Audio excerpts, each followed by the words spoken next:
Hello students. So this is the third in your sequence of grammar capsule sessions, and in this one we will look at pronouns. If you remember, if you recall the last one, we said that nouns can actually be replaced by pronouns. In wherever I can use a noun, if I, instead of repeating myself, if I want to bring the noun in again, I'd use a pronoun. So as you can see, essentially what are these things? When you use a word in place of a noun or a noun phrase, we call it a pronoun. All right. So generally it is, you need to have something that you do replace. There must be a referent, there must be something that you need to replace for you to use a pronoun. There are of course some exceptions to this. Okay. So this slide simply tells you what it is that a pronoun is, when it is we use it, and what are the requirements for it in terms of there must be something that you want to replace. All right. So now that we have understood that, let us move on to discussing what it is about pronouns we need to recognize. So our most common type of pronoun is what we call the personal pronoun. Personal in the sense that, let us remember what we mean by personal here. By personal, I do not mean something relating to me personally, that is how we use it otherwise. We are talking about persons as in whose first person? First person is the one speaking. Whose second person? Second person the one being spoken to. And whose third person? The third person the one being spoken about. And all our conversations actually are that, no? So when we refer to somebody by name, someone else by name, I am not talking about the person. If I tell you that Ramesh is a good guy, then I am referring to Ramesh as if he is not here, no? And therefore that is third person. But if I say I am telling you Ramesh is a good guy, then you is I am actually addressing you, and therefore you are second person. And you say I am telling you Ramesh is a good guy, then I am the person speaking, therefore that is first person. So person speaking first person, person being spoken to second person, person being spoken about third person. So for person speaking and person being spoken to, do we have nouns? No, because the person speaking will never use the name for himself. I mean, there are times when people, you know, these slightly egoistic people talk about themselves and they actually tend to use their names when they talk about themselves. But typically when you talk about yourself, you use the pronoun I. And similarly, when I am talking to you, if you are there in front of me, I wouldn't keep using your name. I would not be saying I am telling Prakash that Ramesh is good. I will have to be saying, if suppose your name is Prakash, I can only say I am telling you Ramesh is good. So obviously for the first person and second person, invariably we use pronouns all the time. It is for the third person that we actually use people's names, or we talk about these things, or we talk about these animals, or we talk about these objects, or we might use a pronoun for them, right. So for first person, second person, the standard use is pronouns.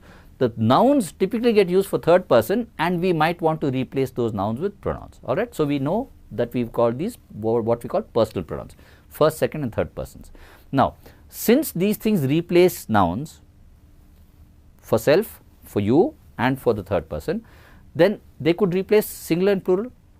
So you recognize that I have personal pronouns first, second and third person, and in these I can have singular, plural nouns. That is one thing.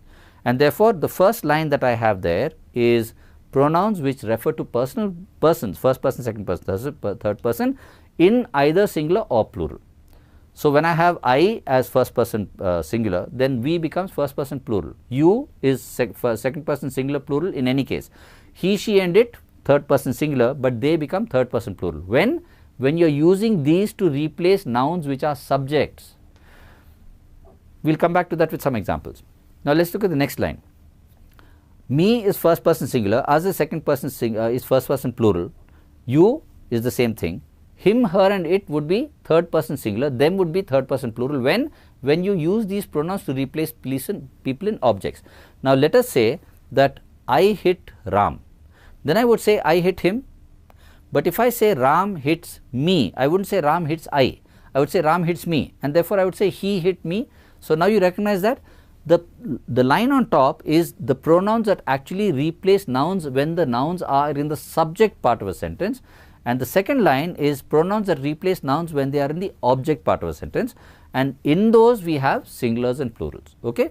You might want to make a note of this and look at it again, because these are the pronouns that we use for subject, object, singular and plural. Then we also have nouns that pronouns that we use, because if nouns can possess things, then the pronouns that replace them can also have a possessive form. So we have the possessive forms of pronouns, what we call possessive pronouns, right. So let us look at we have two lines there. Now if I were to present a book, I would say this is my book, but if I were to identify my book, I would say this book is mine. So both are possessive pronouns. There is a slightly different way of looking at it. So the first one is what we call a direct possessive. This is my book, these are our books, that is your book, that is his book and so on, and those are their books. But the second one is what we call a predicative possessive. Why do we use that? Because I bring out the statement and then I bring out the possession by way of predicate. This book is mine, that book is yours, and so on. Why do I do that? Because I want to highlight the fact of possession. I want to identify it as belonging to you. In the first case, when I say this is my book, I am only saying this is one of the books that I have. But when I say this book is mine, I am actually identifying it as belonging to me. There is a slight difference there. But you recognize, but both of them are possessive pronouns. The first line actually uses possessive pronouns in their direct possession, that means appearing before the noun. The second one is possessive pronouns that come as predicates after the noun. This book is mine, yours, his, hers, etc. Alright. So just keep this thing in mind, because it is very, very relevant to this business of noun pronoun agreement, which we will talk about later. Depending on what you are replacing, what part of the sentence it is in, and what form of possession it has, you would decide which kind of pronoun you want to use. Okay. So very quickly, that was personal pronouns, and the use of it will come down to when we discuss agreement. Having discussed personal pronouns, let us just look at one small aspect of their use as well, which is what we call the sequencing of personal pronouns.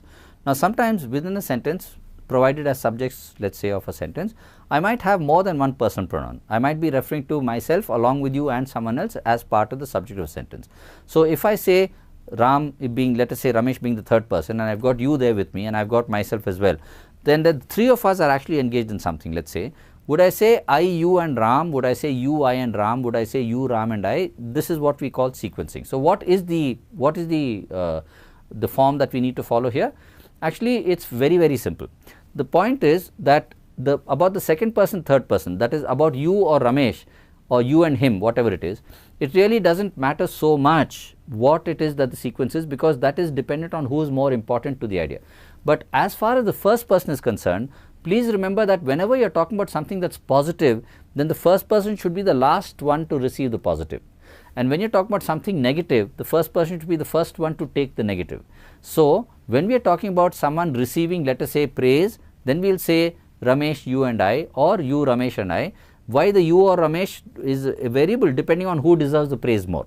But the I would always come last, even if I think I deserve the praise most, I am still required to put myself last, right. So, when we are talking about something good, then we would want to put ourselves last, first person last. But when you talk about actually bearing burden, receiving something bad, being penalized, then do remember that you need to put yourself first. So, Ramesh, you and I will have to face the consequences? No. I, you and Ramesh, or I, Ramesh and you, the Ramesh and you depending on who is more important, but I definitely first. So, sequencing is very simple. First person is always last in the sequence if it is something good. First person is first in the sequence if it is something that is negative, alright, or some burden or some task or whatever it is in that sense. So, sequencing of personal pronouns is a very easy idea. You just have to remember it that way. It works. Now, another thing about pronouns we need to look at, one really important kind of pronoun we need to look at is what we call the relative pronoun. A relative pronoun is one that we had one view of it when we looked at this, the first session when we talked about components, you remember, but let us just go back to that. A relative pronoun is something that brings in information and relates it to a particular noun that you are talking about, right. So, it brings in information relevant to a noun that you have already got there. Now, we call these defining and non-defining relative pronouns. What do we mean by that? The defining is one that brings in information that is essential to the noun that you want, and the non-defining is one that brings in information that is not necessarily essential to what you want. Let us look at the difference between the examples we have got there. Let us just take the first one, right. My brother who is hardworking won a prize.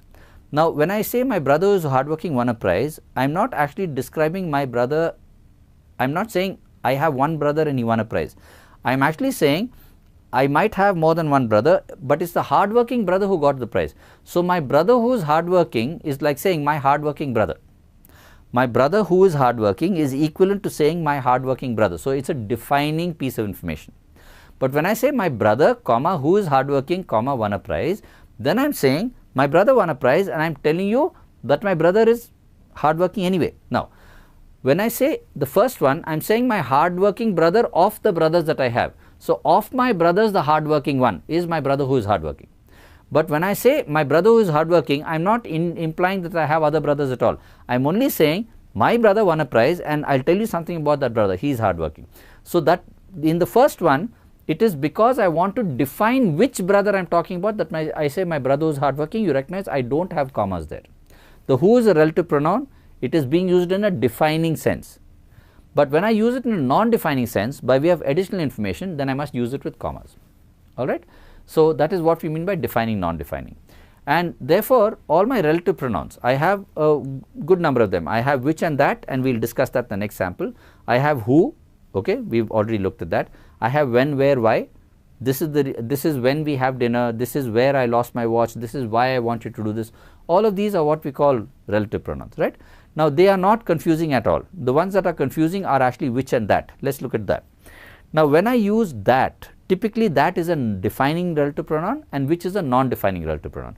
But when I present only one piece of information conversationally, and therefore now in writing we accept the fact that we can use that or which. Okay.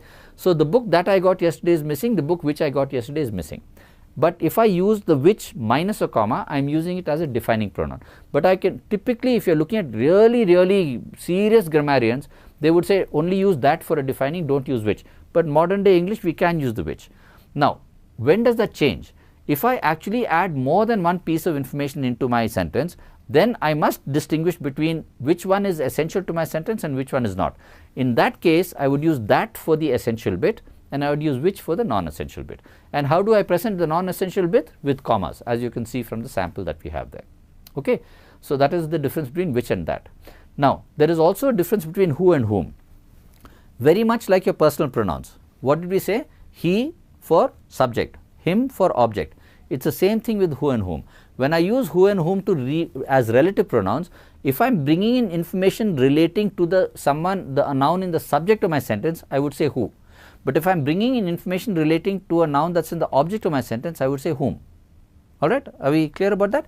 Let us just look at a sample. Now, suppose I were to take, let us say I am talking to a person called Gopal, and if I take Gopal to my office and I introduce Gopal to Shyam, right. Now, I introduce Gopal to Shyam, and the job I am going to give Shyam is I want Shyam to take Gopal around and introduce him to the other people. So, I tell Shyam, Gopal is the outsider, Shyam is the person in my office. Now, I tell Shyam, Shyam, this is Gopal whom you will introduce to the others. Why whom? Because Shyam is going to do the introducing and Gopal is going to be the one who is being introduced. So, Shyam, this is Gopal whom you will introduce to the others. But suppose I introduced Gopal to Shyam.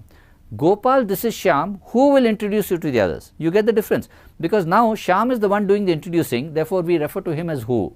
But if Gopal is the one doing the being introduced, then we refer to him as whom. So, I use who or whom both as relative pronouns. Both can be used as defining or non-defining, as we looked at in the sample that we have there. But who, when I am identifying I am relating information to a subject, and whom when I am relating information to an object, right. That is fairly clear. What about whose? Whose is a possessive relative pronoun, right. So, when I say this is so and so whose book has been lost. If I say this is Gopal whose book we are now looking for, then I am saying whose book, because I am using a possessive pronoun as a relative pronoun. So, that is also possible to do. Okay. So, this is about relative pronouns. You just have to keep this in mind when we come down to this whole business of modifiers. That is when, in discussing modifiers and their use, relative pronouns and relative clauses become very important. So, just keep this in mind up to that point of time.